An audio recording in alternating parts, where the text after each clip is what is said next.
Hi there, and welcome to Johnny's Projects, where I'm best known to do DIY stuff like building tiny little cars and robots that move on their own, to coin machines and coin dispensers, to automated gumball machines, to claw machines, to robotic arms that move and pick things up, to working ATM machines, to literally the list goes on. I love doing DIY stuff, including my own Christmas ugly mask in lieu of the virus.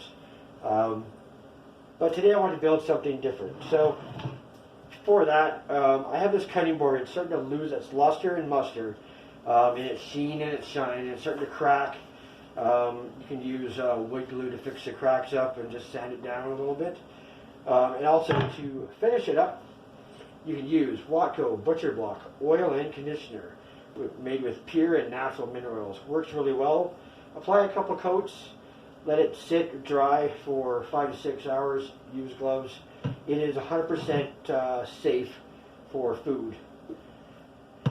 So that being said, I have a toaster, a microwave, a coffee pot, the most important thing in the kitchen, a mixer, tea kettle, etc. So I have a lot of stuff on my counter. So when I need to cut things, sometimes I don't have the room. I got to move things around and alter things. And if I'm cooking and baking a lot, I need that extra room. So, that being said, I wanted to figure out what I can do for my stove.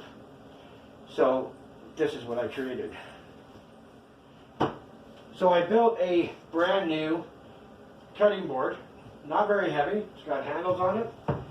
Fits over top of the stove. It's raised about 3/4 of an inch or so. So it's not touching the elements at all. And it is completely sealed. You can cut, move it out of the way. Obviously, before you turn on your stove, you want to remove it because it is wood. But it works really well. And there you have it. So I'll give you a closer look at it. So this is my new cutting block, cutting board, cutting block. Works great, nice, beautiful shine. And there you have it. Tell me what you think. And thanks for watching Johnny's Projects.